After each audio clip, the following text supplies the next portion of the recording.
नमस्कार दोस्तों, आप सभी का बहुत बहुत स्वागत है हमारे सबसे बड़े न्यूज चैनल में, जहां हम आपके लिए लेकर आते हैं देश और दुनिया से जुड़ी बड़ी खबरें, मुख्य समाचार और काम की खबरें। हर एक खबर जान लेना आप लोगों के लिए बेहद ही जरूरी है, इसलिए आप वीडियो को शुरू से लेकर आखिर तक जरूर देखिए। तो चलिए दोस्तों, हम सबसे पहले देश में फैली चीनी महामारी के ताजा आंकड़ों के बारे में आपको बता देते हैं। देश भर में पिछले 24 घंटों में 57,120 कोरोना वायरस के नए मामले सामने आए हैं, जबकि इस वायरस की वजह से पिछले 24 घंटों में 764 लोगों की मौत हो चुकी है। और इसके साथ ही देश में कोरोना वायरस के कुल मामलों की संख्या 17 लाख के करीब पहुंच चुकी है, जो कि एक बेहद ही दुख की खबर है। इसके साथ ही चलते अगली बड़ी खबर की तरफ है। चीन की नई चाल। चीन ने अफगानिस्तान और बांग्लादेश से बोला, पाकिस्तान जैसे बनो, हम आपको कोरोना की वैक्सीन भी देंगे और आर्थिक मदद के तौर में पैसे भी देंगे। चीन ने पाकिस्तान को अपना अच्छा पड़ोसी देश बताते हुए कहा कि अच्छा पड़ोसी मिलना खुश नसीब होता है। दोनों देशों के सहयोग से सीखते हुए अफगानिस्तान और नेपाल को भी कोरोना आर्थिक गतिविधियों और आपसी संवाद को लेकर चीन के साथ ही रहना चाहिए, चीन के साथ अच्छी पहल करनी चाहिए और चारों देशों को एक दूसरे का सहयोग करते हुए एक दूसरे के लिए सहायता के रास्ते खोलने चाहिए। सीमा पर भारत के साथ तनाव के बीच चीन नई चाल चल रहा है। चीन की कोशिश है कि वो भारत के पड़ोसी देशों को अपने साथ करके भारत को चारों तरफ से घेरना चाहता है, भारत को कमजोर करना चाहता है। इस मकसद को अंजाम देने के लिए चीन ने पाकिस्तान, अफगानिस्तान, नेपाल के विदेश मंत्रियों के साथ वर्चुअल बैठक भी की। मीडिया रिपोर्ट्स के अनुसार इस बैठक में कोरोना वायरस महामारी, आर्थिक मदद और चीन की महत्वाकांक्षी परियोजना बेल्ट एंड रोड को लेकर चर्चा हुई है, जहां पर चीन ने पाकिस्तान की मिसाल दी है कि हमारे साथ रहने से पाकिस्तान को भी कितना फायदा हो रहा है। इसलिए जो बांग्लादेश और अफगानिस्तान है वो भी यदि हमारे साथ रहेंगे, हमारे साथ यदि अच्छे संबंध बनाते हैं, तो हम उन देशों का अच्छा सहयोग करेंगे। इसके बाद मैं आपको बता दूं कि चीन के विदेश मंत्री ने कोरोना वायरस महामारी के नियंत्रण को लेकर पाकिस्तान चीन की साझा पहल की मिसाल भी दी, साथ ही एक दूसरे को आयरन ब्रदर्स भी बताया। चीन ने बाकी देशों को भी पाकिस्तान की राह पर चलने की सलाह दी, जिसके बाद में चीन ने जो भारत के पड़ोसी देश है बांग्लादेश और अफगानिस्तान है, उनको अपने पक्ष में करना चाहता है और भारत को चारों तरफ से घेरना चाहता है। लेकिन भारत को रूस, अमेरिका, ऑस्ट्रेलिया और ब्रिटेन और जापान जैसे शक्तिशाली देशों का साथ मिल रहा है, इसलिए भारत को घबराने की कोई भी जरूरत नहीं है। इसके साथ ही चलते अगली बड़ी खबर की तरफ है, लेकिन इससे पहले आप हमारे YouTube चैनल को सब्सक्राइब करके पास वाले बेल आइकन को जरूर दबाइए, ताकि आपको समय समय पर ऐसी महत्वपूर्ण खबरें मिलती रहे। अब दोस्तों, उत्तर प्रदेश में बेरोजगारों को मिलेगा हर महीने सरकार के द्वारा बेरोजगारी भत्ता। जानिए किस प्रकार से करे आवेदन है। उत्तर प्रदेश में बेरोजगार युवाओं के लिए सरकार द्वारा शुरू की गई एक नई महत्वाकांक्षी योजना। उत्तर प्रदेश राज्य में शिक्षित बेरोजगार जो भी अपनी शिक्षा के अनुसार रोजगार की खोज कर रहे हैं, परंतु उनकी आर्थिक स्थिति कमजोर होने के कारण वह किसी भी सरकारी और गैर सरकारी नौकरियों में ऑनलाइन आवेदन नहीं कर पाते हैं, तो उनके लिए उत्तर प्रदेश सरकार बेरोजगारी भत्ता आरंभ करने जा रही है। आज ही आप जाकर यूपी बेरोजगारी पंजीकरण कर सकते हैं और सरकार के द्वारा 1,000 से 1,500 रुपए तक की आर्थिक मदद प्राप्त कर सकते हैं। इस योजना का ऑनलाइन आवेदन पंजीकरण आप ऑनलाइन सरकार की वेबसाइट पर कर सकते हो या किसी भी ई मित्र पर जाकर इसका ऑनलाइन पंजीकरण करा सकते हो, जिसके बाद में हर महीने आपके खाते में 1,000 से 1,500 रुपए सरकार के द्वारा बेरोजगार भत्ता आपको मिलना चालू हो जाएगा। इसके साथ ही चलते अगली बड़ी खबर की तरफ है। धीरे धीरे कोरोना वायरस से जंग जीतने जा रहा है भारत में ठीक हुए मरीजों की संख्या बढ़ी और रिकवरी रेट में हुआ इजाफा।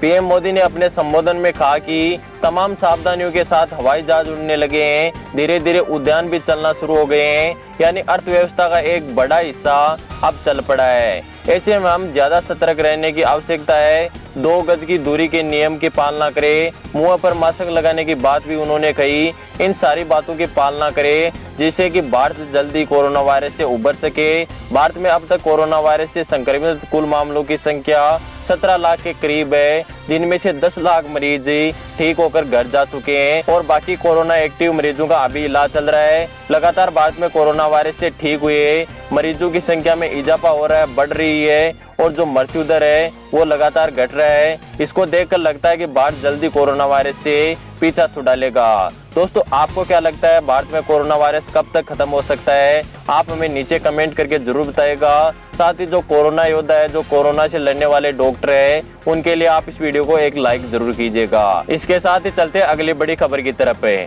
अमेरिका में न्यूयॉर्क टाइम स्क्वायर पर 5 अगस्त को दिखेगी भगवान राम की भव्य तस्वीर, भव्य प्रतिमा। जश्न की तैयारी। अयोध्या में 5 अगस्त को श्री राम मंदिर भूमि पूजन को लेकर पूरे देश में उत्साह है। इस बीच में अमेरिका में भी 5 अगस्त को राम मंदिर भूमि पूजन के मौके को भव्य बनाने की तैयारी है। 5 अगस्त को न्यूयॉर्क की प्रतिष्ठित टाइम्स स्क्वायर पर भगवान राम की भव्य तस्वीरें प्रदर्शित की जाएगी। इसके साथ ही टाइम्स स्क्वायर पर राम मंदिर की 3D तस्वीरें भी दिखाई जाएगी। इस आयोजन को बेहद भव्य तरीके से आयोजित करने की तैयारी अमेरिका में भी चल रही है। मैं आपको बता दूं कि जो टाइम्स स्क्वायर है वो अमेरिका की सबसे प्रसिद्ध बिल्डिंग है, जहां पर LED के माध्यम से भगवान राम के 3D तस्वीरें भी दिखाई जाएगी। साथ ही जो आयोजन का कार्यक्रम होता है वो वहां पर अमेरिका में ऑनलाइन दिखाया जाएगा। गौरतलब है कि अयोध्या में भगवान राम के भव्य मंदिर की आधारशिला 5 अगस्त को रखी जाएगी। अयोध्या में प्रधानमंत्री नरेंद्र मोदी श्री राम मंदिर के लिए भूमि पूजन 5 अगस्त को दोपहर को 12:15 पर करेंगे। दोस्तों आपका राम मंदिर बनने के बारे में क्या कहना है, आप हमें नीचे कमेंट करके जरूर बताएगा। इसके साथ ही चलते अगली बड़ी खबर की तरफ है।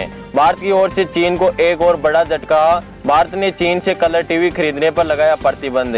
सरकार ने कलर टीवी के आयात पर बृहस्पतिवार को प्रतिबंध लगा दिया है। इस कदम का उद्देश्य है कि टेलीविजन के घरेलू विनिर्माण को बढ़ावा देना और चीन जैसे देशों के गैर जरूरी वस्तुओं की आयात को कम करना है। विदेश व्यापार महानिदेशालय ने एक अधिसूचना में कहा कि कलर टीवी के आयात नीति को मुक्त से बदलकर प्रतिबंधित कर दिया गया है। यह आयात प्रतिबंध 36 सेंटीमीटर से लेकर 105 सेंटीमीटर से अधिक की स्क्रीन आकार वाली कलर टीवी सेट के साथ ही 63 सेंटीमीटर से कम स्क्रीन वाले LED टीवी सेट भी प्रतिबंध की श्रेणी में है। इस प्रतिबंध को लेकर भारत सरकार का उद्देश्य है कि जो भी हमारे घरेलू उत्पाद है, जो भी हमारे घरेलू उद्योग है, जहां पर टीवियों का निर्माण होता है, कलर टीवियों का निर्माण होता है, उनको बढ़ावा देना और विदेशी चीजों पर लगातार प्रतिबंध लगाने के बाद में चीन को इससे काफी भारी आर्थिक नुकसान भी होगा। साथ ही हमारा देश है जो लगातार जो चीजों पर प्रतिबंध लग रहा है उससे आत्मनिर्भर भी बन जाएगा। दोस्तों भारत सरकार के इस कदम से यदि आप खुश है तो आप हमें कमेंट करके जरूर बताइएगा। इसके साथ ही चलते हैं अगली बड़ी खबर की तरफ। 5 अगस्त से इन राज्यों में हो सकती है भारी बारिश।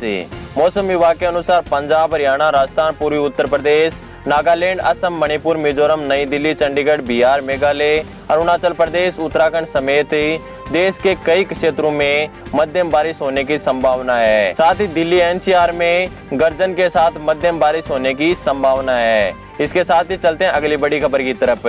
पेरेंट्स के लिए खुशखबरी।